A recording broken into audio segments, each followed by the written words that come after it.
Hello, everyone. Today, we've taken an initiative to talk about stress and anxiety management for students and parents of exam going children. And who else better could do this other than world renowned psychologist, Rotarian Dr. Rita Agarwal, a practicing and consulting psychologist of Nagpur. She has recently won many awards. The most among them is Service Above Self and People of Action Champions of Impact Award by Rotary International. She is also the editor for Mind Matters, a mental health awareness magazine in Nagpur. She will also very quickly be taking over as the global chair for Rotary Action Groups in Mental Health Initiatives in Rotary International. We welcome you, ma'am. Hello students, चलो आज कुछ अच्छी बातें करते हैं आपकी परीक्षा के बारे में और परीक्षा की तैयारी के बारे में। अगर आपके बोर्ड एग्ज़ाम्स आ रहे हैं और आपको चिंता हो रही है तो आप चिंता न करें। उससे अच्छा रहेगा कि आप अपने सब्जेक्ट पे, आपके बुक्स पे ज़्यादा ध्यान दें, न कि चिंता पे ध्यान दें। आपकी जो इमोशंस हैं, आपके जो नेगेटिव इमोशंस हैं, उनको आप अच्छी तरह से कंट्रोल करें, रेगुलेट करें और इमोशंस को आपके माइंड में इंटरफियर न करने दें। क्यों? क्योंकि आपका जो माइंड है, जो आपका दिमाग है, वो आपका सबसे इम्पॉर्टेंट हथियार है, टूल है, जिसके द्वारा आप परीक्षा देने वाले हैं। तो उसको तो आपको साफ सुथरा रखना पड़ेगा और उसको आपको ऑर्डर में रखना पड़ेगा।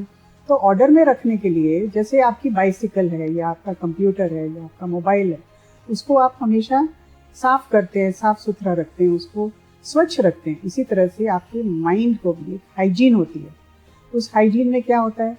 नेगेटिव विचार नहीं आने देना, नेगेटिव इमोशन नहीं आने देना, उसको बिल्कुल शांत रखना, शांत, स्वच्छ और पॉजिटिव। अगर आप अपने माइंड को रखेंगे तो आपका एग्ज़ाम का आपको पता भी नहीं चलेगा और आप बहुत अच्छे से पास हो जाएंगे अच्छे नंबरों के साथ। दूसरी बात ये है कि जब आप पढ़ाई करते हैं तो आपको आपके सब्जेक्ट मैटर पे फोकस करना है, आपको नॉलेज पे फोकस करना है और आपको रिजल्ट पे फोकस नहीं करना है।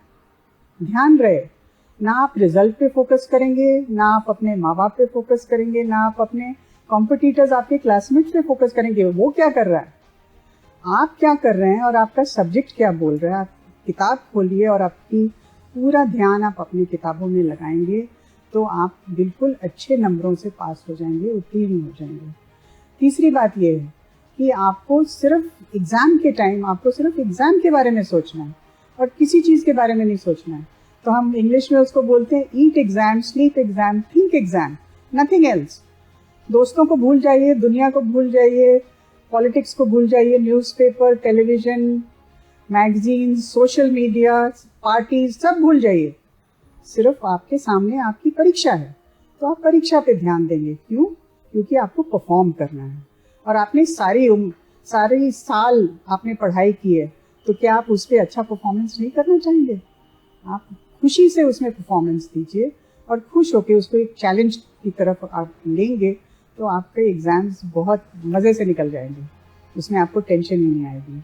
तो आपका मंत्र क्या होना चाहिए कि जब आप पढ़ाई करते हैं और आप ब्रेक्स लेते हैं छोटे छोटे, तो उस ब्रेक में आपको सिर्फ 3 चीज़ों के लिए ब्रेक लेना है।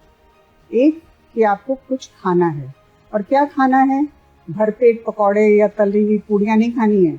आपको कुछ अच्छे जूस पीजिए, कुछ लाइट फूड खाइए, न्यूट्रिशियस फूड खाइए। चॉकलेट्स खा सकते हैं, बहुत अच्छे हैं माइंड के लिए। ग्लूकोज खा सकते हैं, शुगर खा सकते हैं और लाइट फूड खाएंगे। दूसरा ब्रेक क्या लेंगे कि आप एक्सरसाइज कर सकते हैं। थोड़ा बॉल लीजिए, बॉल को बाउंस करिए, आर्म स्ट्रेचिंग करिए, माइल्ड एक्सरसाइजेस करिए। तीसरा काम आप कर सकते हैं कि आप पावर नैप्स करिए, सो जाइए, झपकी लीजिए। मेरे पिताजी ने मुझे सिखाया था कि 5 मिनट में गहरी नींद लेके कैसे उठना, that's called a power nap. तो you must learn to take power naps.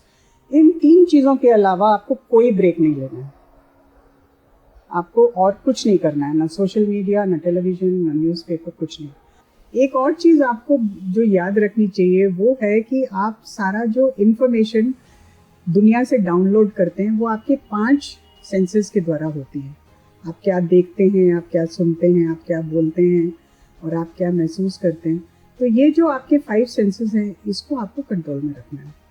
आप कुछ भी नेगेटिव नहीं देखेंगे, आप कुछ भी नेगेटिव नहीं सुनेंगे और आप कुछ भी नेगेटिव नहीं बोलेंगे। आप अपने मन को बिल्कुल स्वच्छ, साफ सुथरा रखेंगे, पॉजिटिव रखेंगे, तो आपको कोई भी रोक नहीं सकता अच्छे नंबर लाने से।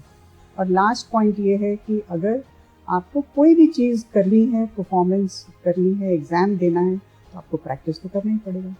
एक क्रिकेटर क्या करता है? दिन रात 8 घंटे 10 घंटे practice practice practice and practice, and you are bound to do well. All the best to you.